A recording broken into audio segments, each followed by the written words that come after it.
El deseado de todas las gentes. Capítulo 78. El Calvario. Este capítulo está basado en Mateo 27, versos 31 al 53, Marcos 15, versos 20 al 38, Lucas 23, versos 26 al 46, Juan 19, versos 16 al 30. Y como vinieron al lugar que se llama de la Calavera, le crucificaron allí. Para santificar al pueblo por su propia sangre, Cristo padeció fuera de la puerta. Por la transgresión de la ley de Dios, Adán y Eva fueron desterrados del Edén. Cristo, nuestro sustituto, iba a sufrir fuera de los límites de Jerusalén. Murió fuera de la puerta, donde eran ejecutados los criminales y homicidas. Rebosan de significado las palabras: Cristo nos redimió de la maldición de la ley, hecho por nosotros maldición. Una vasta multitud siguió a Jesús desde el pretorio hasta el Calvario. Las nuevas de su condena se habían difundido por toda Jerusalén y acudieron al lugar de su ejecución personas de todas las clases y jerarquías. Los sacerdotes y príncipes se habían comprometido a no molestar a los seguidores de Cristo si Él les era entregado, así que los discípulos y creyentes de la ciudad y región circundante pudieron unirse a la muchedumbre que seguía al Salvador. Al cruzar Jesús la puerta del atrio del tribunal de Pilato, la cruz que había sido preparada para Barrabás fue puesta sobre sus hombros magullados y ensangrentados. 2 compañeros de Barrabás iban a sufrir la muerte al mismo tiempo que Jesús, y se pusieron también cruces sobre ellos. La carga del Salvador era demasiado pesada para él, en su condición débil y doliente. Desde la cena de Pascua que tomara con sus discípulos, no había ingerido alimento ni bebida. En el huerto de Getsemaní había agonizado en conflicto con los agentes satánicos. Había soportado la angustia de la entrega y había visto a sus discípulos abandonarle y huir. Había sido llevado a Anás, luego a Caifás y después a Pilato. De Pilato había sido enviado a Herodes, luego de nuevo a Pilato. Las injurias habían sucedido a las injurias, los escarnios a los escarnios. Jesús había sido flagelado 2 veces, y toda esa noche se había producido una escena tras otra de un carácter capaz de probar hasta lo sumo a un alma humana. Cristo no había desfallecido, no había pronunciado palabra que no tendiese a glorificar a Dios. Durante toda la deshonrosa farsa del proceso, se había portado con firmeza y dignidad, pero cuando después de la segunda flagelación, la cruz fue puesta sobre él, la naturaleza humana no pudo soportar más, y Jesús cayó desmayado bajo la carga. La muchedumbre que seguía al Salvador vio sus pasos débiles y tambaleantes, pero no manifestó compasión. Se burló de él y le vilipendió porque no podía llevar la pesada cruz. Volvieron a poner sobre él la carga, y otra vez cayó desfalleciente al suelo. Sus perseguidores vieron que le era imposible llevarla más lejos. No sabían dónde encontrar quien quisiese llevar la humillante carga. Los judíos mismos no podían hacerlo, porque la contaminación les habría impedido observar la Pascua. Entre la turba que le seguía, no había una sola persona que quisiese rebajarse a llevar la cruz. En ese momento, un forastero, Simón Cireneo, que volvía del campo, se encontró con la muchedumbre.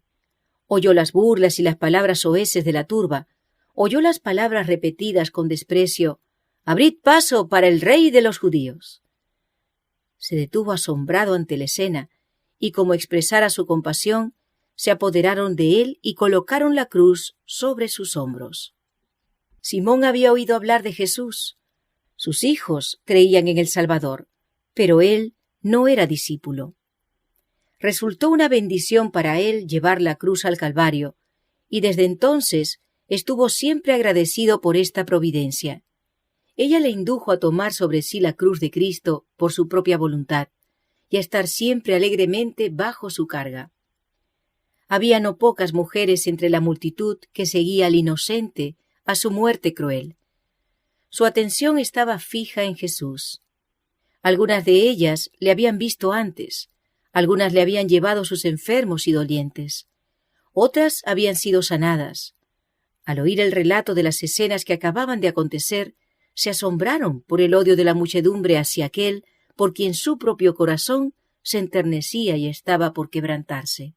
Y a pesar de la acción de la turba enfurecida y de las palabras airadas de sacerdotes y príncipes, esas mujeres expresaron su simpatía. Al caer Jesús desfallecido bajo la cruz, prorrumpieron en llanto lastimero. Esto fue lo único que atrajo la atención de Cristo. Aunque abrumado por el sufrimiento mientras llevaba los pecados del mundo, no era indiferente a la expresión de pesar. Miró a esas mujeres con tierna compasión. No eran creyentes en él. Sabía que no le compadecían como enviado de Dios, sino que eran movidas por sentimientos de compasión humana. No despreció su simpatía, sino que ésta despertó en su corazón una simpatía más profunda por ellas. «Hijas de Jerusalén», dijo, «no me lloréis a mí, mas llorad por vosotras mismas y por vuestros hijos». De la escena que presenciaba Cristo miró hacia adelante al tiempo de la destrucción de Jerusalén. En ese terrible acontecimiento, muchas de las que lloraban ahora por él iban a perecer con sus hijos. De la caída de Jerusalén, los pensamientos de Jesús pasaron a un juicio más amplio. En la destrucción de la ciudad impenitente, vio un símbolo de la destrucción final que caerá sobre el mundo. Dijo, «Entonces comenzarán a decir a los montes, caed sobre nosotros, y a los collados cubridnos. Porque si en el árbol verde hacen estas cosas, en el seco, ¿qué se hará?» Por el árbol verde, Jesús se representó a sí mismo, el Redentor inocente. Dios permitió que su ira contra la transgresión cayese sobre su Hijo amado. Jesús iba a ser crucificado por los pecados de los hombres. ¿Qué sufrimiento iba entonces a soportar el pecador que continuase en el pecado? Todos los impenitentes e incrédulos iban a conocer un pesar y una desgracia que el lenguaje no podría expresar. Entre la multitud que siguió al Salvador hasta el Calvario, había muchos que le habían acompañado con gozosos hosanas y agitando palmas, mientras entraba triunfalmente en Jerusalén. Pero no pocos de aquellos que habían gritado sus alabanzas, porque era una acción popular, participaban en clamar «Crucifícale, crucifícale». Cuando Cristo entró en Jerusalén, las esperanzas de los discípulos habían llegado a su apogeo. Se habían agolpado en derredor de su Maestro, sintiendo que era un alto honor estar relacionados con él. Ahora, en su humillación, le seguían de lejos. Estaban llenos de pesar y agobiados por las esperanzas frustradas. Ahora se verificaban las palabras de Jesús. «Todos vosotros seréis escandalizados en mí esta noche. Porque escrito está, heriré al pastor y las ovejas de la manada serán dispersas». Al llegar al lugar de la ejecución, los presos fueron atados a los instrumentos de tortura. Los dos ladrones se debatieron en las manos de aquellos que los ponían sobre la cruz, pero Jesús no ofreció resistencia. La madre de Jesús, sostenida por el amado discípulo Juan, había seguido las pisadas de su hijo hasta el Calvario. Le había visto desmayar bajo la carga de la cruz y había anhelado sostener con su mano la cabeza herida y bañar la frente que una vez se reclinara en su seno. Pero se le había negado este triste privilegio. Juntamente con los discípulos, acariciaba todavía la esperanza de que Jesús manifestara su poder y se librara de sus enemigos. Pero su corazón volvió a desfallecer al recordar las palabras con que Jesús había predicho las mismas escenas que estaban ocurriendo. Mientras ataban a los ladrones a la cruz, miró suspensa, en agonía. ¿Dejaría que se le crucificase aquel que había dado vida a los muertos? ¿Se sometería el Hijo de Dios a esta muerte cruel? ¿Debería ella renunciar a su fe de que Jesús era el Mesías? ¿Tendría ella que presenciar su oprobio y pesar sin tener siquiera el privilegio de servirle en su angustia? Vio sus manos extendidas sobre la cruz. Se trajeron el martillo y los clavos, y mientras éstos se hundían a través de la tierna carne, los afligidos discípulos apartaron de la cruel escena el cuerpo desfalleciente de la Madre de Jesús. El Salvador no dejó oír un murmullo de queja. Su rostro permaneció sereno, pero había grandes gotas de sudor sobre su frente. No hubo mano compasiva que enjuagase el rocío de muerte de su rostro, ni se oyeron palabras de simpatía y fidelidad inquebrantable que sostuviesen su corazón humano. Mientras los soldados estaban realizando su terrible obra, Jesús oraba por sus enemigos. Padre, perdónalos, porque no saben lo que hacen. Su espíritu se apartó de sus propios sufrimientos para pensar en el pecado de sus perseguidores y en la terrible retribución que les tocaría. No invocó maldición alguna sobre los soldados que le maltrataban tan rudamente. No invocó venganza alguna sobre los sacerdotes y príncipes que se regocijaban por haber logrado su propósito. Cristo se compadeció de ellos en su ignorancia y culpa. Solo exhaló una súplica para que fuesen perdonados, porque no saben lo que hacen. Si hubiesen sabido que estaban torturando a aquel que había venido para salvar a la raza pecaminosa de la ruina eterna, el remordimiento y el horror se habrían apoderado de ellos. Pero su ignorancia no suprimió su culpabilidad, porque habían tenido el privilegio de conocer y aceptar a Jesús como su Salvador. Algunos iban a ver todavía su pecado, arrepentirse y convertirse. Otros, por su impenitencia, iban a hacer imposible que fuese contestada la oración de Cristo en su favor. Pero asimismo se cumplía el propósito de Dios. Jesús estaba adquiriendo el derecho a ser abogado de los hombres en la presencia del Padre.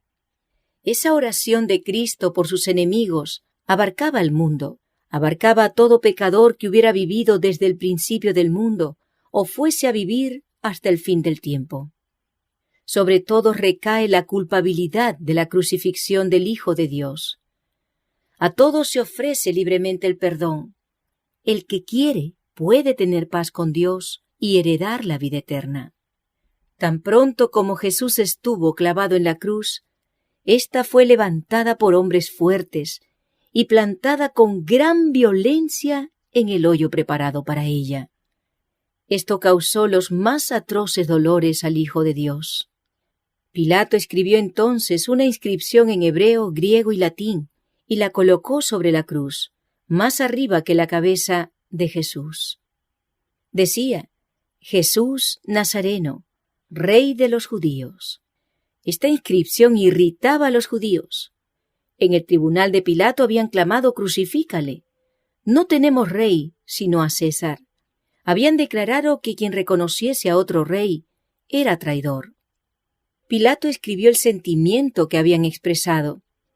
No se mencionaba delito alguno, excepto que Jesús era Rey de los judíos. La inscripción era un reconocimiento virtual de la fidelidad de los judíos al poder romano.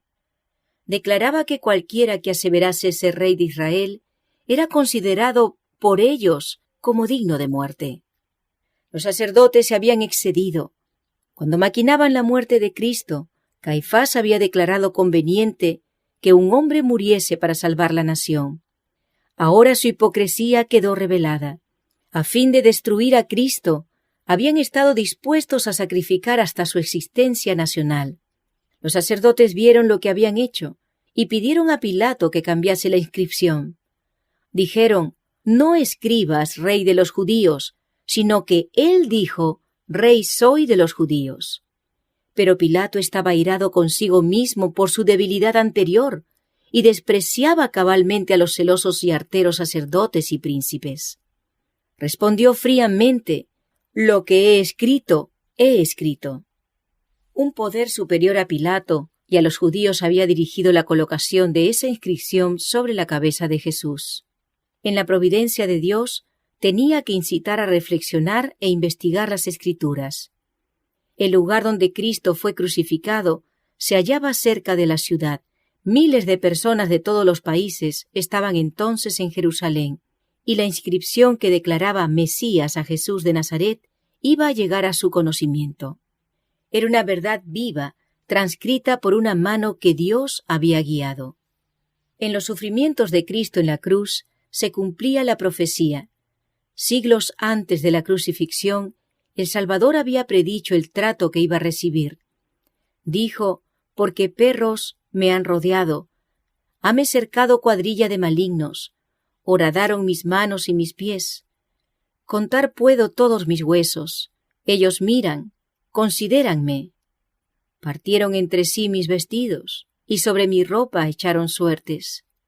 La profecía concerniente a sus vestiduras fue cumplida sin consejo ni intervención de los amigos o los enemigos del crucificado. Su ropa había sido dada a los soldados que le habían puesto en la cruz.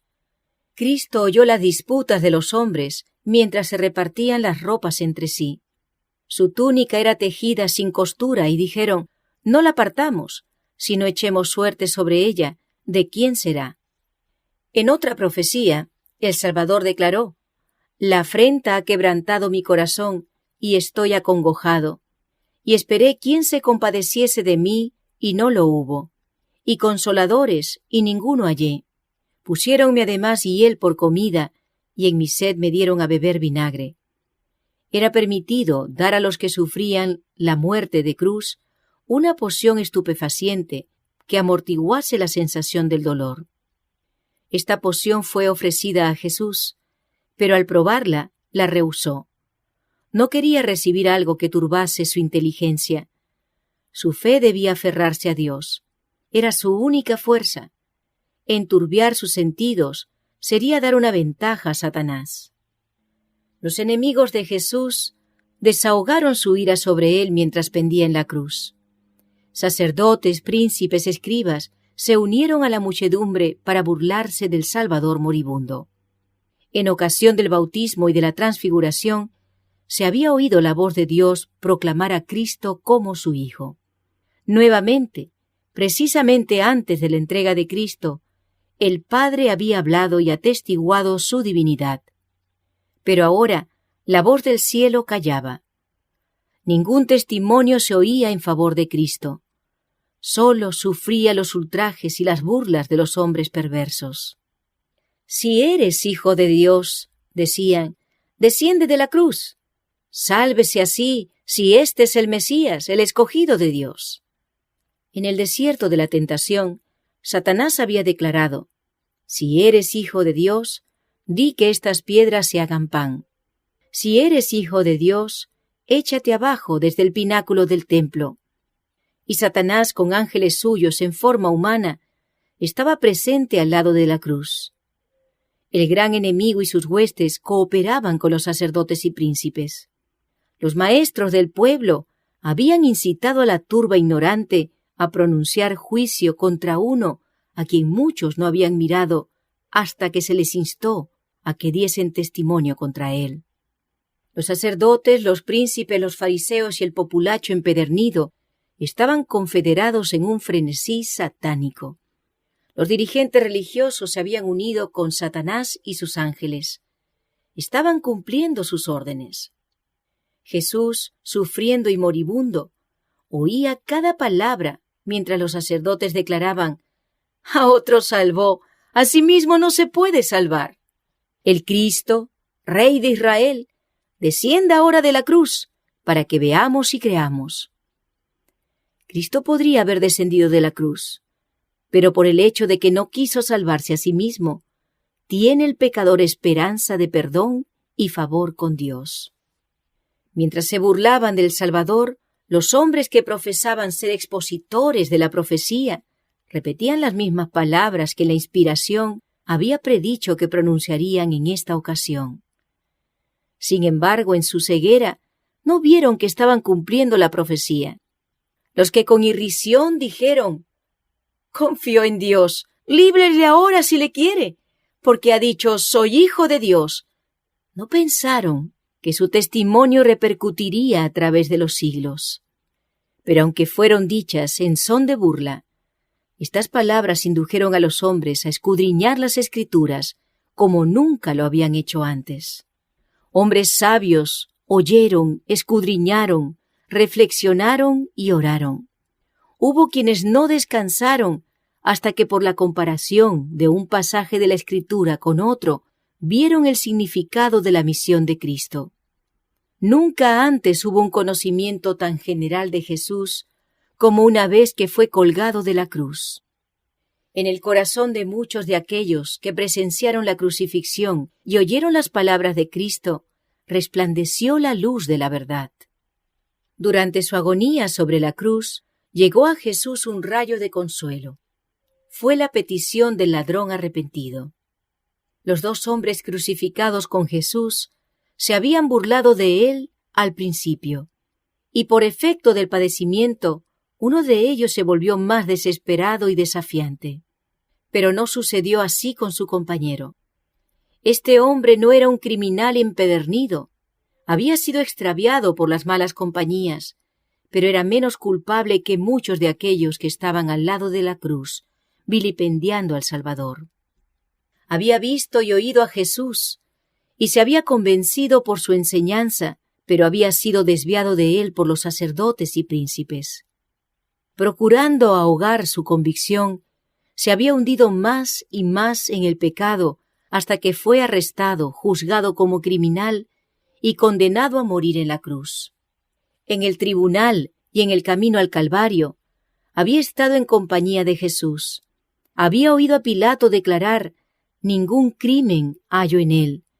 Había notado su porte divino y el espíritu compasivo de perdón que manifestaba hacia quienes le atormentaban.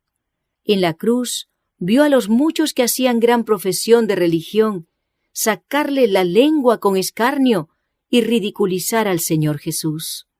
Vio las cabezas que se sacudían. Oyó cómo su compañero de culpabilidad repetía las palabras de reproche: «Si tú eres el Cristo, sálvate a ti mismo y a nosotros». Entre los que pasaban, oía a muchos que defendían a Jesús. Les oía repetir sus palabras y hablar de sus obras. Penetró de nuevo en su corazón la convicción de que era el Cristo. Volviéndose hacia su compañero culpable, dijo: «¿Ni aun tú temes a Dios, estando en la misma condenación?» Los ladrones moribundos no tenían ya nada que temer de los hombres, pero uno de ellos sentía la convicción de que había un Dios a quien temer, un futuro que debía hacerle temblar. Y ahora, así como se hallaba, todo manchado por el pecado, se veía a punto de terminar la historia de su vida. «Y nosotros, a la verdad, justamente padecemos», gimió, «porque recibimos lo que merecieron nuestros hechos, mas éste ningún mal hizo». Nada ponía ya en tela de juicio. No expresaba dudas ni reproches. Al ser condenado por su crimen, el ladrón se había llenado de desesperación, pero ahora brotaban en su mente pensamientos extraños, impregnados de ternura. Recordaba todo lo que había oído decir acerca de Jesús, cómo había sanado a los enfermos y perdonado el pecado. Había oído las palabras de los que creían en Jesús y le seguían llorando. Había visto y leído el título puesto sobre la cabeza del Salvador. Había oído a los transeúntes repetirlo, algunos con labios temblorosos y afligidos, otros con escarnio y burla. El Espíritu Santo iluminó su mente y poco a poco se fue eslabonando la cadena de la evidencia. En Jesús, magullado, escarnecido y colgado de la cruz, vio al Cordero de Dios que quita el pecado del mundo. La esperanza se mezcló con la angustia en su voz, mientras que su alma desamparada se aferraba de un Salvador moribundo. «Señor, acuérdate de mí», exclamó, «cuando vinieres en tu reino». Prestamente llegó la respuesta. El tono era suave y melodioso, y las palabras llenas de amor, compasión y poder. «De cierto te digo hoy, estarás conmigo en el paraíso». Durante largas horas de agonía, el vilipendio y el escarnio habían herido los oídos de Jesús. Mientras pendía de la cruz, subía hacia él el ruido de las burlas y maldiciones. Con corazón anhelante, había escuchado para oír alguna expresión de fe de parte de sus discípulos. Había oído solamente las tristes palabras: esperábamos que Él era el que había de redimir a Israel. Cuánto agradecimiento sintió entonces el Salvador por la expresión de fe y amor que oyó del ladrón moribundo. Mientras los dirigentes judíos le negaban y hasta sus discípulos dudaban de su divinidad, el pobre ladrón, en el umbral de la eternidad, llamó a Jesús Señor. Muchos estaban dispuestos a llamarle Señor cuando realizaba milagros y después que hubo resucitado de la tumba, pero mientras pendía moribundo de la cruz, nadie le reconoció sino el ladrón arrepentido que se salvó a la 11ª hora. Los que estaban cerca de allí oyeron las palabras del ladrón cuando llamaba a Jesús Señor. El tono del hombre arrepentido llamó su atención.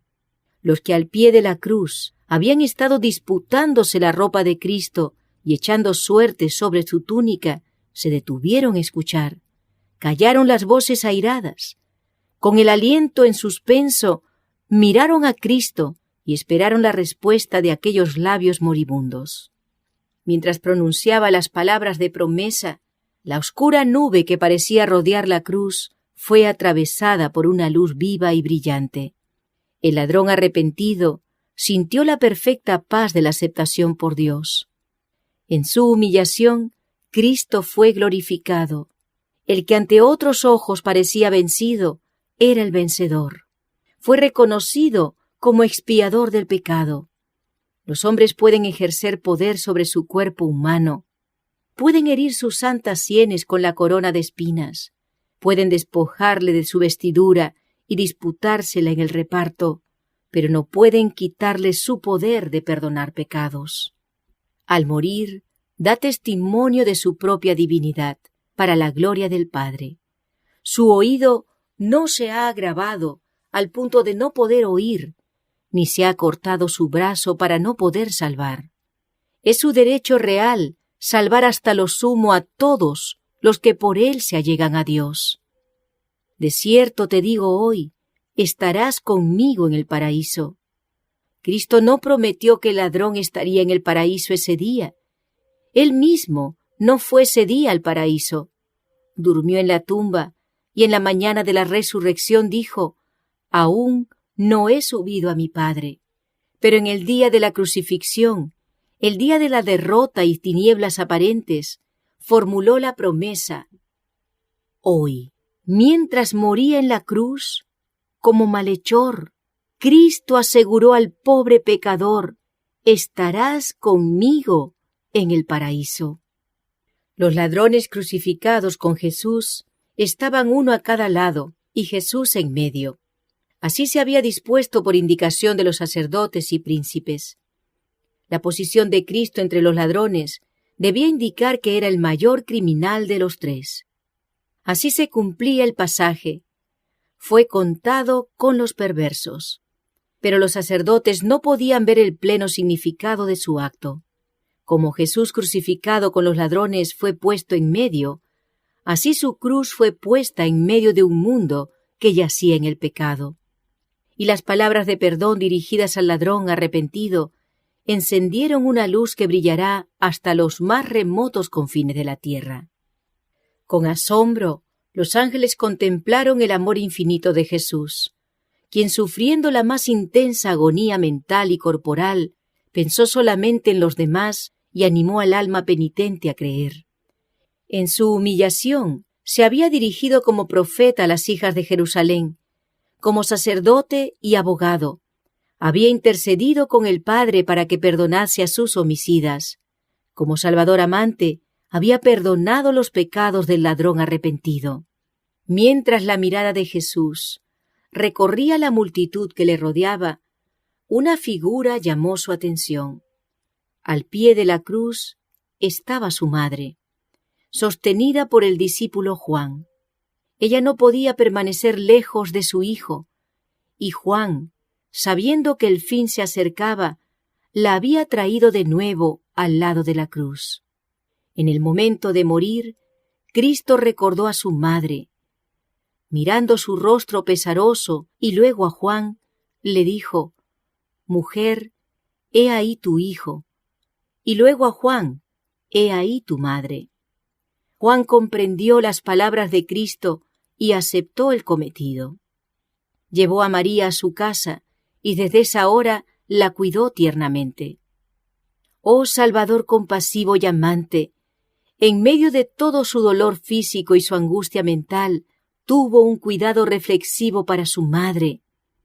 No tenía dinero con que proveer a su comodidad, pero estaba Él entronizado en el corazón de Juan y le dio su madre como legado precioso.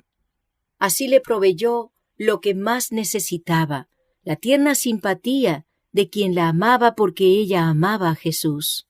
Y al recibirla como un sagrado cometido, Juan recibía una gran bendición.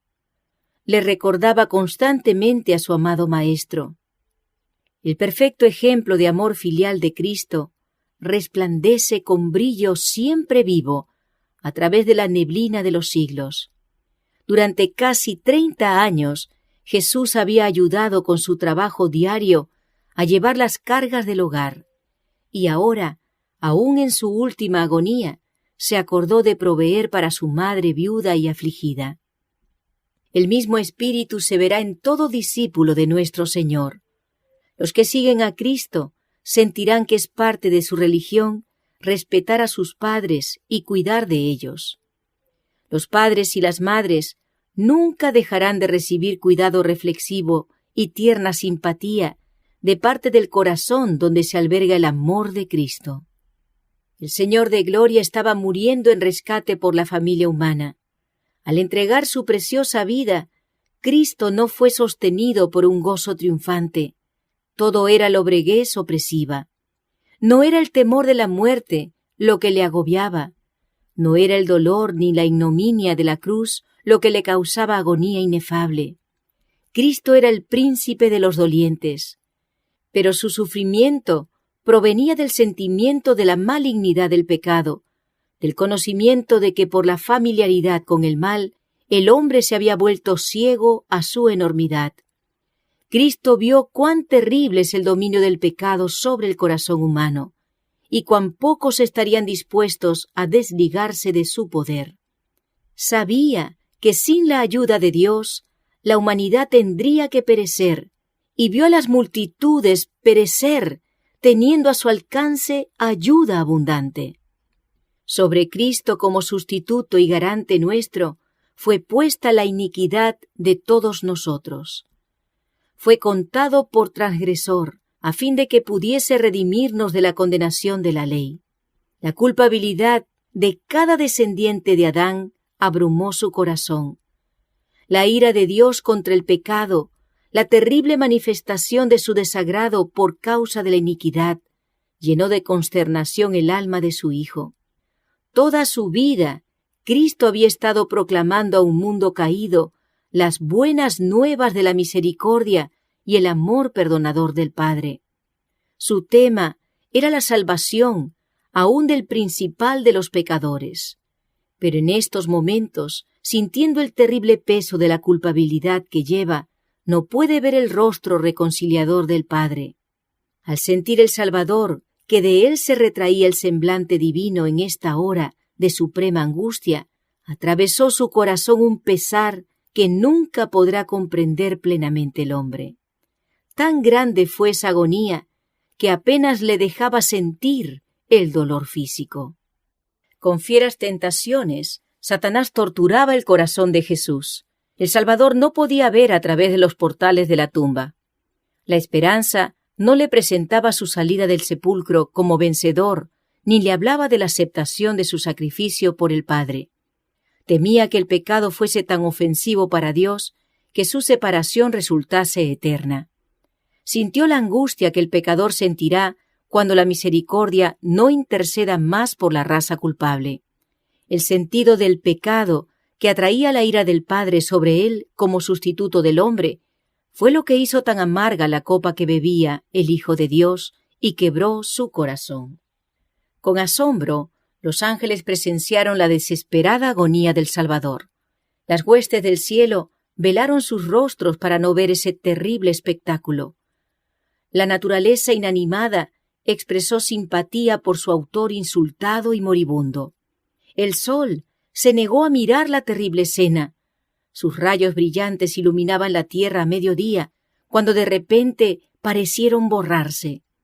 Como fúnebre mortaja, una oscuridad completa rodeó la cruz. Fueron hechas tinieblas sobre toda la tierra hasta la hora de nona.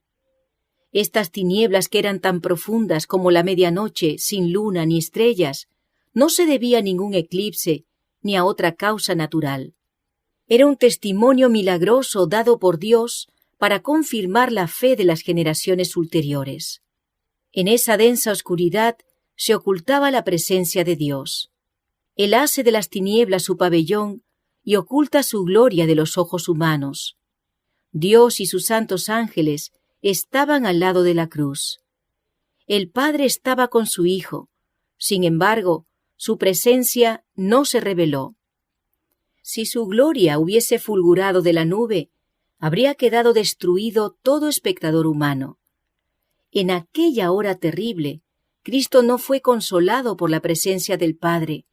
Pisó solo el lagar y del pueblo no hubo nadie con él. Con esa densa oscuridad, Dios veló la última agonía humana de su Hijo. Todos los que habían visto a Cristo sufrir estaban convencidos de su divinidad. Ese rostro, una vez contemplado por la humanidad, no sería jamás olvidado. Así como el rostro de Caín expresaba su culpabilidad de homicida, el rostro de Cristo revelaba inocencia, serenidad, benevolencia, la imagen de Dios. Pero sus acusadores no quisieron prestar atención al sello del cielo. Durante largas horas de agonía, Cristo había sido mirado por la multitud escarnecedora. Ahora le ocultó misericordiosamente el manto de Dios. Un silencio sepulcral parecía haber caído sobre el Calvario. Un terror sin nombre dominaba la muchedumbre que estaba rodeando la cruz. Las maldiciones y los vilipendios quedaron a medio pronunciar. Hombres, mujeres y niños cayeron postrados al suelo. Rayos vívidos fulguraban ocasionalmente de la nube y dejaban ver la cruz y el Redentor crucificado. Sacerdotes, príncipes, escribas, verdugos y la turba, todos pensaron que había llegado su tiempo de retribución. Después de un rato, alguien murmuró que Jesús bajaría ahora de la cruz. Algunos intentaron regresar a tientas a la ciudad, golpeándose el pecho y llorando de miedo. A la hora nona, las tinieblas se elevaron de la gente, pero siguieron rodeando al Salvador. Eran un símbolo de la agonía y horror que pesaban sobre su corazón. Ningún ojo podía atravesar la lobreguez que rodeaba la cruz, y nadie podía penetrar la lobreguez más intensa que rodeaba el alma doliente de Cristo. Los airados rayos parecían lanzados contra él mientras pendía de la cruz. Entonces exclamó Jesús a gran voz, diciendo: «Eloí, Eloí, lama sabactaní». Dios mío, ¿por qué me has desamparado? Cuando la lobreguez exterior se asentó en derredor del Salvador, muchas voces exclamaron: «La venganza del cielo está sobre él». Son lanzados contra él los rayos de la ira de Dios, porque se declaró Hijo de Dios. Muchos que creían en él oyeron su clamor desesperado. La esperanza los abandonó. Si Dios había abandonado a Jesús, ¿en quién podían confiar sus seguidores? Cuando las tinieblas se alzaron del espíritu oprimido de Cristo, recrudeció su sentido de los sufrimientos físicos y dijo: «Sed tengo». Uno de los soldados romanos, movido a compasión al mirar sus labios resecos, colocó una esponja en un tallo de hisopo y, sumergiéndola en un vaso de vinagre, se la ofreció a Jesús. Pero los sacerdotes se burlaron de su agonía. Cuando las tinieblas cubrieron la tierra, se habían llenado de temor. Pero al disiparse su terror, volvieron a temer que Jesús se les escapase todavía. Interpretaron mal sus palabras Eloí, Eloí, lama sabactaní. Con amargo desprecio y escarnio dijeron, a Elías llama éste. Rechazaron la última oportunidad de aliviar sus sufrimientos. Deja, dijeron, veamos si viene Elías a librarle. El inmaculado Hijo de Dios pendía de la cruz. Su carne estaba lacerada por los azotes. Aquellas manos, que tantas veces se habían extendido para bendecir, estaban clavadas en el madero. Aquellos pies tan incansables en los ministerios de amor estaban también clavados a la cruz. Esa cabeza real estaba herida por la corona de espinas. Aquellos labios temblorosos formulaban clamores de dolor.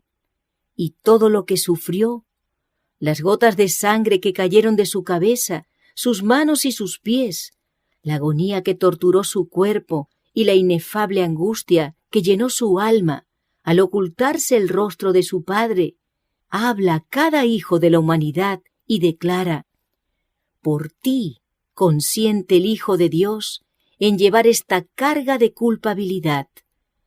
Por ti saquea el dominio de la muerte y abre las puertas del paraíso.